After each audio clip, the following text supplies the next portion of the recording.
Hello students, welcome to Pace IIT and medical Patna. हम लोग इस वीडियो में बात करेंगे सेल के बारे में और सेल के इंट्रोडक्टरी स्ट्रक्चर के बारे में बात करेंगे, सेल के डिस्कवरी के बारे में बात करेंगे और इस पूरे वीडियो में हम लोग यही चीज कंप्लीट करेंगे।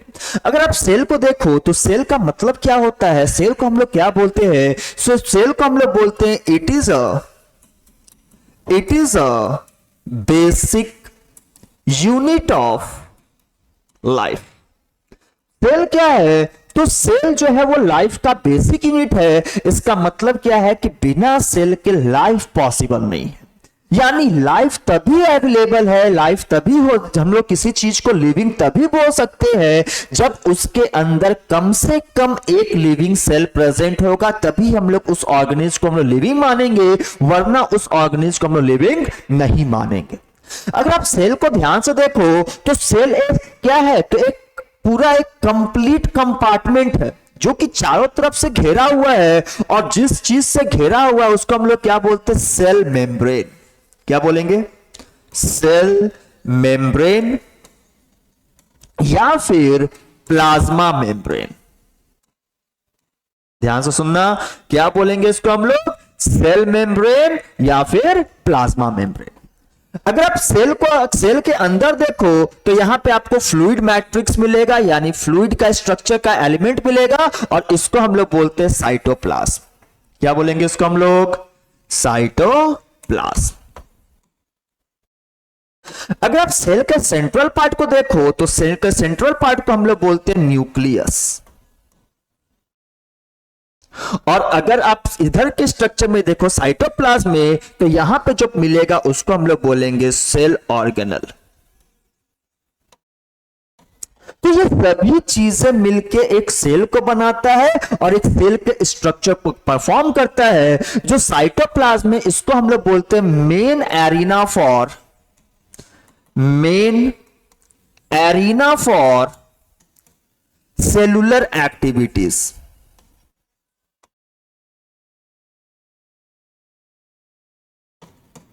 यानी जितना भी सेल का काम चलेगा, चाहे वो रेस्पिरेशन हो, चाहे वो फोटोसिंथेसिस हो, चाहे वो प्रोटीन का फॉर्मेशन हो या किसी भी चीज का फॉर्मेशन हो, जितना भी काम चलेगा वो सब कहां चलेगा? तो वो सब के सब आपके साइटोप्लाज्म में चलेंगे। इसीलिए साइटोप्लाज्म को हम लोग क्या बोलते हैं? Main arena for cellular activities. यानी कुछ भी काम चलना होगा, सेल का कोई भी काम होगा, तो वो सब सारे काम कहां पे होंगे? वो सारे काम आपके साइटोप्लाज्म में होंगे। और यही आपका एक सेल का मतलब है। सेल को हम लोग सिंपली क्या बोलते हैं? It is a basic unit of life. Different organism या तो यूनिसेलुलर हो सकते हैं या फिर मल्टी सेलुलर हो सकते हैं। मतलब या तो उनके अंदर एक सेल प्रेजेंट होगा या बहुत सारे प्रेजेंट होंगे, लेकिन लिविंग हम लोग तभी बोलेंगे जब उसमें कम से कम एक कंप्लीट सेल प्रेजेंट होगा। अगर हमारे पास एक टर्म है जिसको हम लोग क्या बोलते हैं? साइटोलॉजी। तो साइटोलॉजी का मतलब क्या होता है? The branch of science which deals with the study about cell. तो साइटोलॉजी क्या है भाई? तो द ब्रांच ऑफ साइंस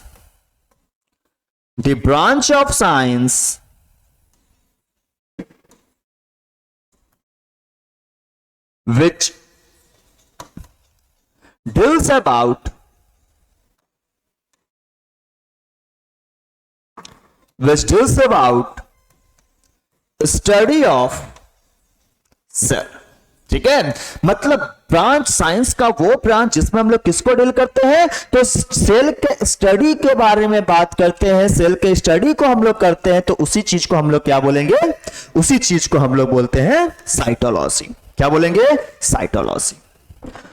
जब हम आगे बढ़ते हैं तो हम लोग यहां पे बात करेंगे अबाउट डिस्कवरी ऑफ सेल। यानी सेल का डिस्कवरी आखिर हुआ कैसे, कैसे हम लोग को पता चला कि भाई कोई चीज सेल नाम का भी कुछ चीज है।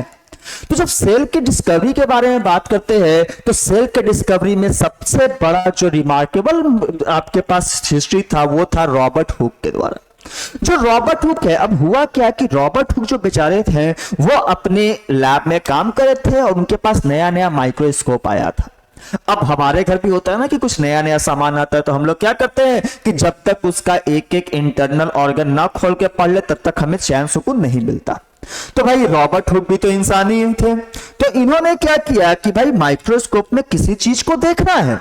अब देखना है तो देखने के लिए इनके पास कुछ नहीं, तो क्या था, एक कॉर्क था। अब कॉर्क क्या होता है, तो कॉर्क बेसिकली आप लोग देखे होंगे कि आपके जो केमिस्ट्री लैब हो गए उनकी में केमिकल्स के ऊपर एक लकड़ी का ढक्कन लगाया जाता है, उसी को हम लोग क्या बोलते हैं, उसी को हम लोग कॉर्क बोलते हैं।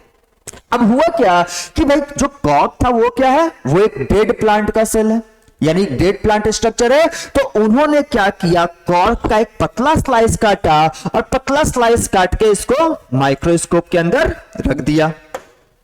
पतला स्लाइस काट के क्या किया, माइक्रोस्कोप के अंदर रख दिया। और जब माइक्रोस्कोप के अंदर रखा गया तो वहां पे आपको कुछ हनी बी के छत्ते की तरह का स्ट्रक्चर दिखा, ठीक है, जिसको हम लोग क्या बोलते हैं, इसी को हम लोग बोलते हैं हनी कॉम्ब लाइक स्ट्रक्चर।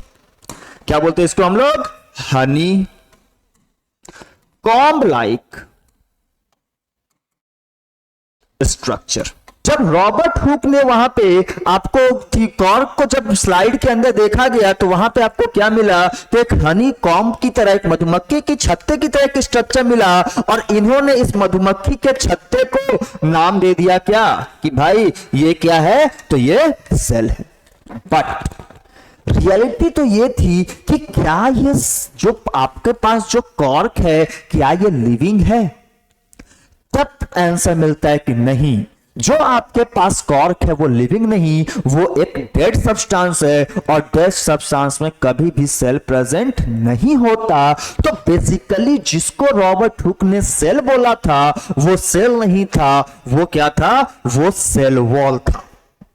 जिसको रॉबर्ट हुक ने सेल बोला था वो बेसिकली सेल नहीं, वो था सेल वॉल। क्योंकि हम लोग को पता है प्लांट सेल की जब भी हम लोग बात करते हैं तो प्लांट सेल के आउटर स्ट्रक्चर में आपको एक लेयर पाया जाता है जिसको हम लोग क्या बोलते हैं, जिसको हम लोग बोलते हैं सेल वॉल।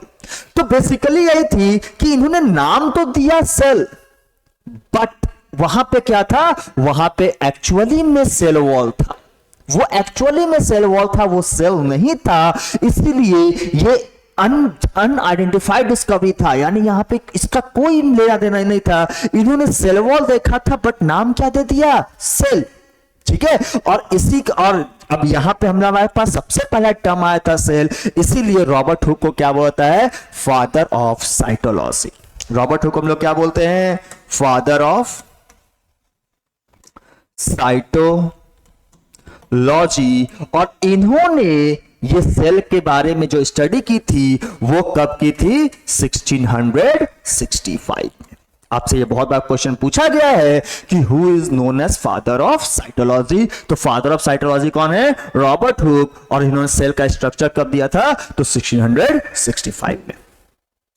जब यहां से हम लोग आगे बढ़ते हैं तो हम लोग को सबसे पहले लिविंग सेल के बारे में जिसने बताया था उनका नाम था एंटोनी वैन ल्यूवेनहॉक, जिसको हम लोग शॉर्ट फॉर्म में क्या बोलते हैं, एवी Leeuwenhoek.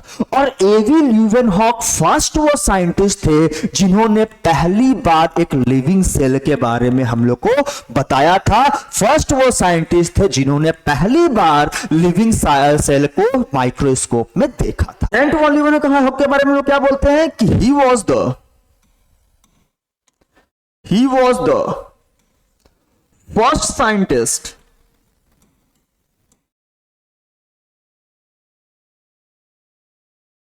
to visualize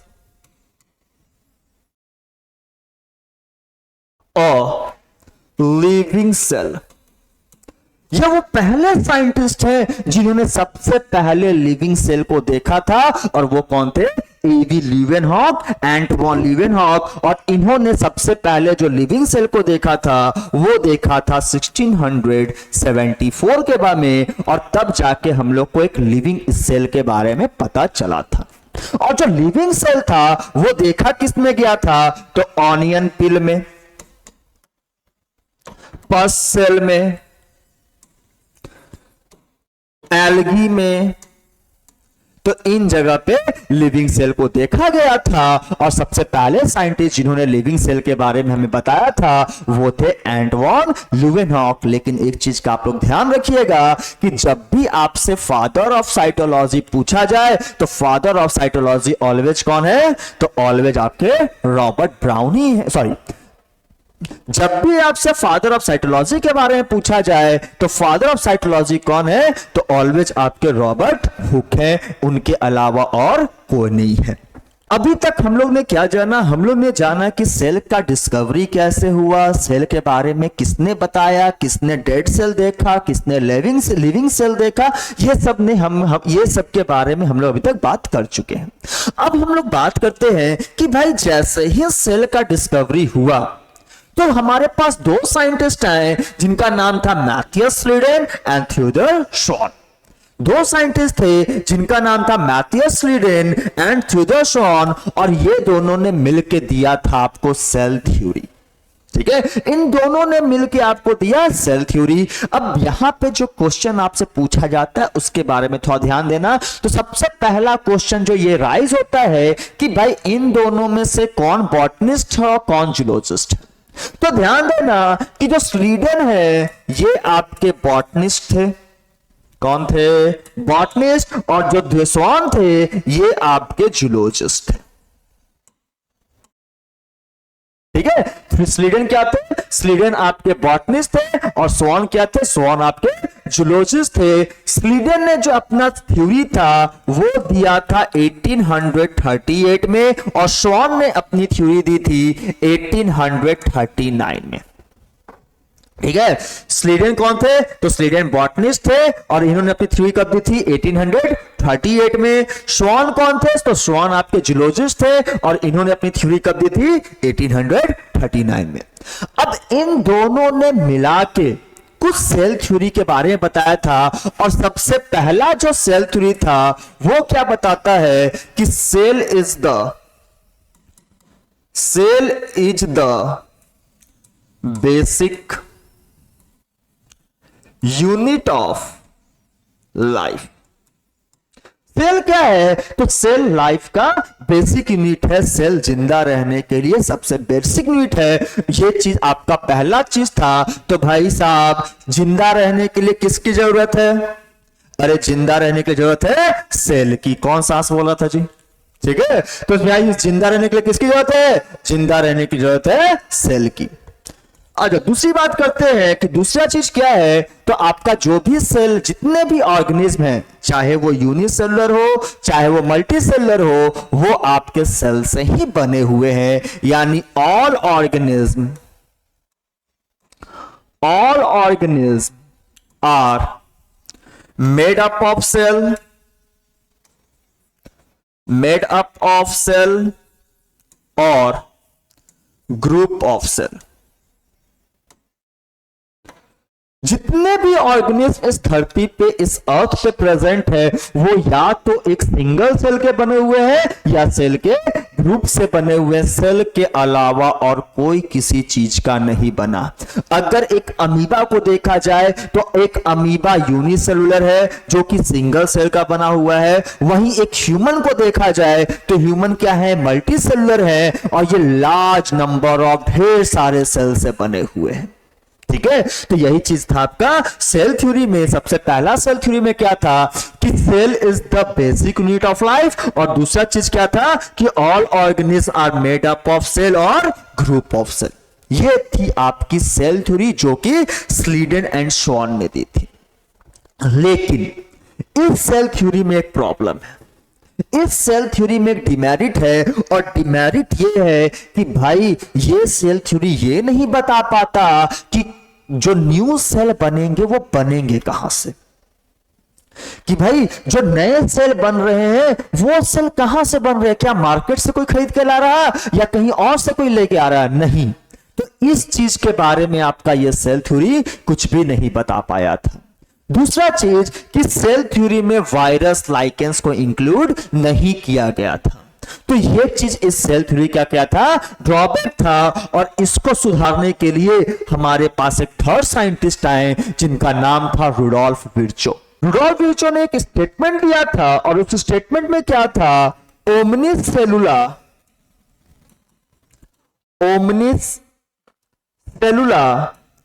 E सेलुला।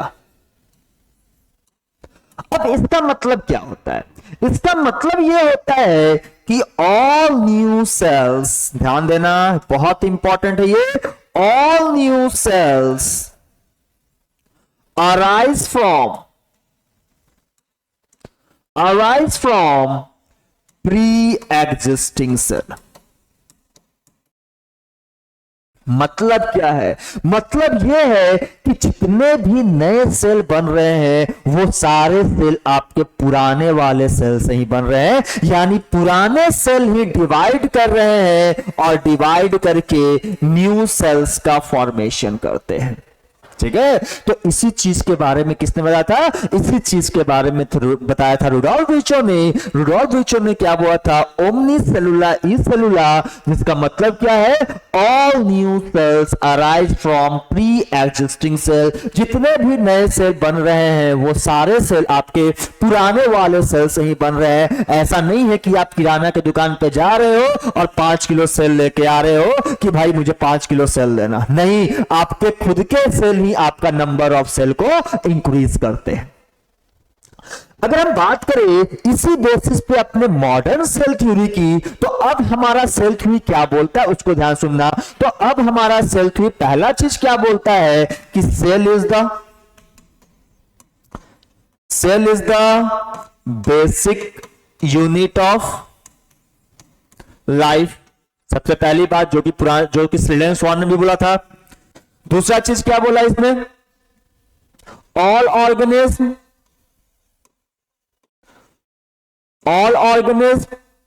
Are made up of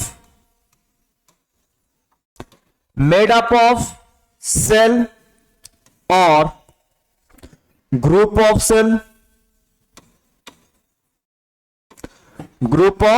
cell. और तीसरी बात क्या आ गई यहां पे कि new cell arise from pre existing cell.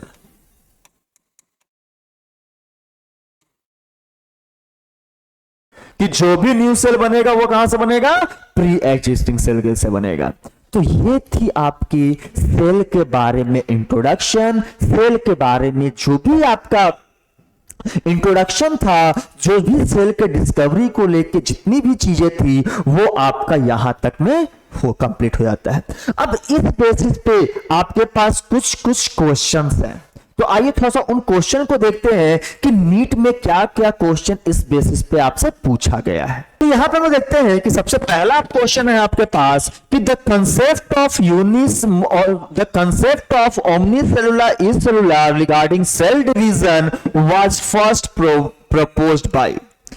कि भाई जो ओमनी सेलुलर ई सेलुलर जो अभी हम लोग पढ़ के आए हैं, इसके बारे में सबसे पहले किसने बताया था, तो आप ही लोग बताओ किसने बताया था। अरे सिंपल सी बात है, किसने बताया था, रुडोल्फ विर्चो। दूसरा क्वेश्चन क्या है कि the name of Schleiden and Schwann was associated with. तो भाई स्लीडन एंड स्वान का नाम कहां से जुड़ा हुआ है, तो सिंपल सी बात है, कहां से जुड़ा हुआ है, तो सेल थ्योरी से जुड़ा हुआ है। तो ये क्वेश्चंस आपके नीट में आए हुए क्वेश्चंस हैं। होपफुली कि आपको ये वीडियो काफी अच्छा लगा हो।